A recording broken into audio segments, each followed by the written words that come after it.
the other leaders in that country. Now we go back, we come to our present situation. Now we see the same thing happen after so many years. Now the Arabs are revolting again, but now not through coups, now through you guys, through the young people, the oppressed. Back then, the coup was done through military coup, and they call it a revolution. We believed in it as a revolution, but now we see it differently. We see it from the people. The uprising, the revolting is from the people themselves. Like we go back to our history here in the United States, and we say, what happened to us here? We came from all over the world, and we came, and then we had the Civil War. We fought each other in the North and the West, and then we have the Confederates, and we had the South and North fighting each other, but then the North won. But there was a civil war, there's a lot of killing, but there was a true revolution inside the country. We revolted on the British people, and because of the taxation, because of what have you, and the United States was established under true democracy, a representative democracy. Now, the Arab countries now, they are moving toward the same mean by their people. But because why? Because they are oppressed. Their wealth was taken away from them. Their freedom was taken away from them. Their insecurity was taken away from them. And then what happened to them? They are moving and leaving their countries and trying to find another better place to live. Like we did many years ago. We left England, we left France, we left from all over the world. That's why we call the United States a melting pot. That's why we call this country is a multi-ethnicity. Comes from all walk of life, because we try to establish a country to embrace all the races under one nation, the rule of law, Constitution, United States Constitution. We made amendments, we did all of this, we progressed, we advanced. We made it so possible for everybody to come and live in our country, the United States of America, a country. And our currency says, in God we trust. We did not leave God behind, but we kept God in our currency. We did have a lot of problems back then, segregations, slavery and all this, but we did progress. We did move forward in this country, and we became the best nation God ever created so far in this nation. And we have stability, we have tranquility, we go as far as, like Mr. Reagan said, that we can go as far as our ability can take us. Yes, you can, because your system provides you. You young people can go as far as your ability can take you. That's what Mr. Reagan said to us when we were young. And we listened to him. We were proud of Mr. Reagan. He's a Republican, and the Reaganism was very good. To me, was very good, was prosperous. And that's why Mr. Clinton and the others after him, they were taking this country in a prosperous situation. But things went wrong again. I'm not going to go into the details in this one, but things goes wrong in any country, in any society. But now go back to Libya. Libya are revolting because of what? Because of the Tunisians. Tunisians they are oppressed. They want to change. They want to change the system. They want to change the slogans. They want their freedom. They want jobs. They want opportunity. They want education. They want to open up to the rest of the world. They were deprived from the West. They were done all of this to them. But now, Egypt also. We give Egypt billions of dollars to because of our obligation to Egypt and keep the peace with the Israelis. And the Israelis get money from us, and the Egyptians, they get money from us too. But where the money goes? We give the Egyptians money, but the Egyptian government did not trickle down the money to their society. They steal it. They deprive their kids. They deprive their children. The richer become rich, the poor becomes poorer. And we have a gap, a big gap. We here in the United States, we say the most important class of our society is the middle class. The middle class should be wider and wider and wider. and we don't mind as elite people who are rich. There's nothing wrong with it. But we want to minimize our poverty. Poverty line should be $15,000, and then we need to reduce our poverty, but we want to expand and stretch our middle class society. But still, things are going wrong because of the international global system that we are in. The Chinese moving very, very fast because of their deregulations, and they're moving so fast because of their industry and moving from communism and becoming more capitalist than us. Why? Because they are trying to invest and use the capitalism. Capitalism is the key word for success. The private sector is the key word. Government regulation is the key success for every economy, for every progress of the society. You as a kids here in the United States are progressing. Why? Because America gives you the opportunity, gives every single person, whether you're black, white, Libyan, what have you, you have the opportunity. Nobody can deprive you. You deprive yourself only, but you cannot. But the government cannot deprive you. The government gives you an opportunity, you grab the opportunity, you progress, and you become what you want to become in the United States. Now we go back again to Libya. Libya is revolting because they didn't have this. Their system was screwed up.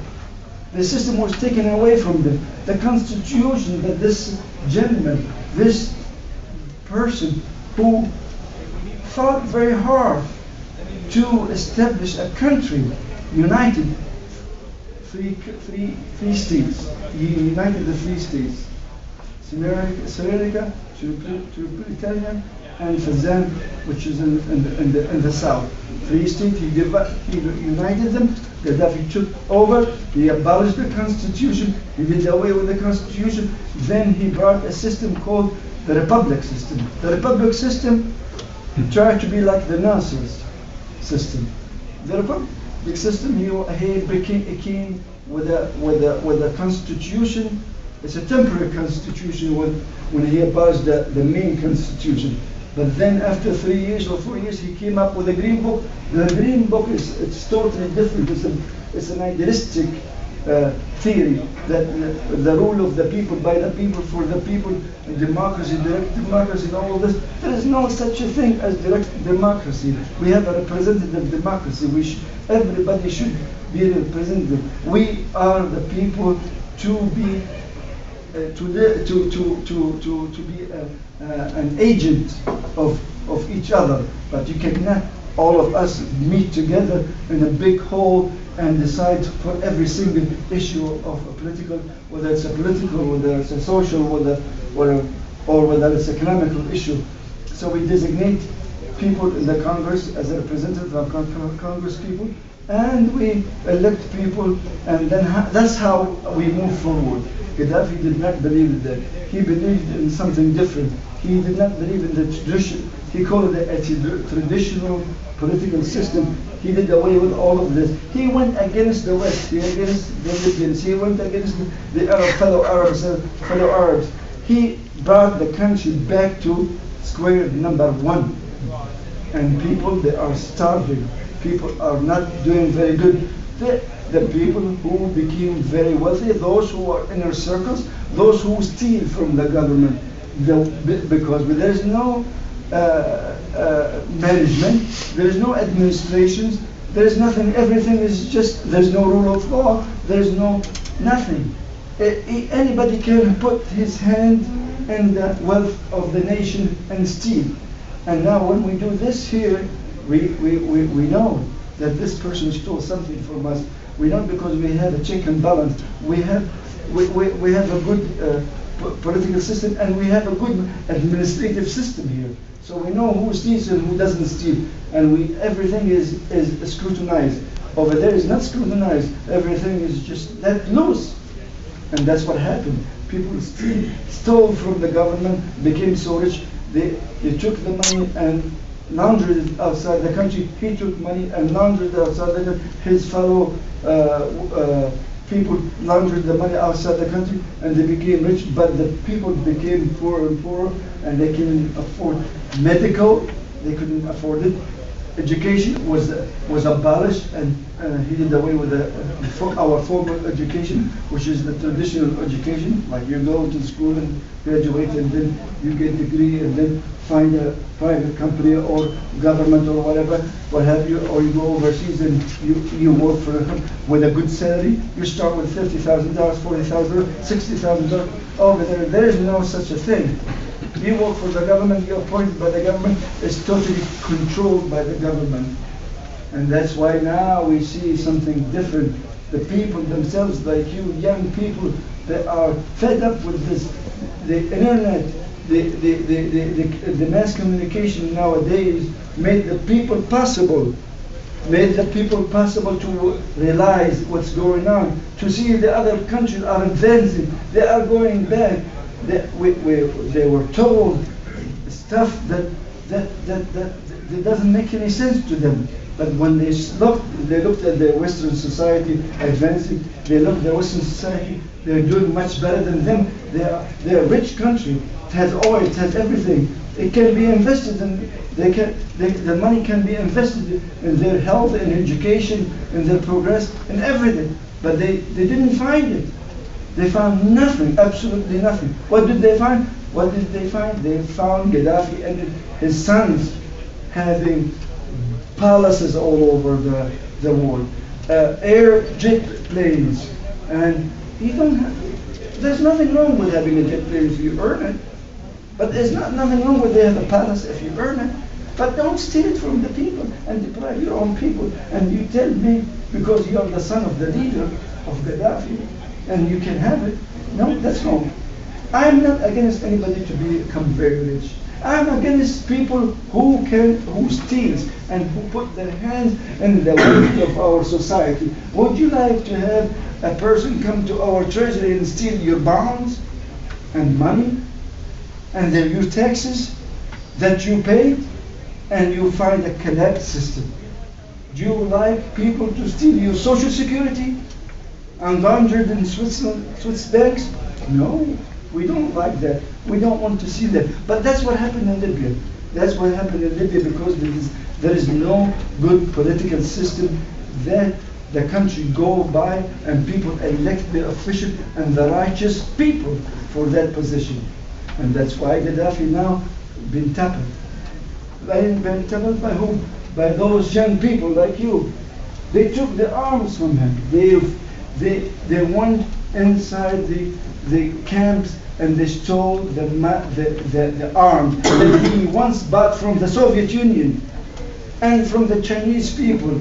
And what he wants, all of this, billions of dollars he invested. Instead of investing in education, in infrastructures, in airports, and anything else, he invested the money in the arms. He wants to be better than the others.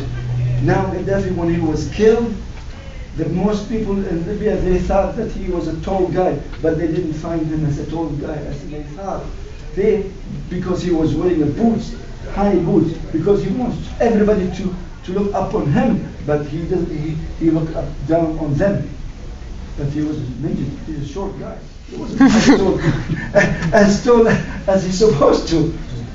As he deceived him. He deceived his people. He comes and he toppled the King Idris. He toppled the King Idris. And guess what? After so many years, and he hated monarchy, and he hated traditional government, and now he proclaimed himself as the King of Kings. He is wearing the throne, gold, and he wears dresses, and all this, and he goes and silk and all this, and he became very arrogant, and he looked down on his own people. He never called his people the great people. Just recently he started calling them great people before they killed him. Because why? Because they told them that you never told us a great nation. You never told us a great people. He thought of himself as the great, as the thinker, as the engineer, as everything. But the people, nobody, is nothing. Even his prime ministers and ministries, nobody can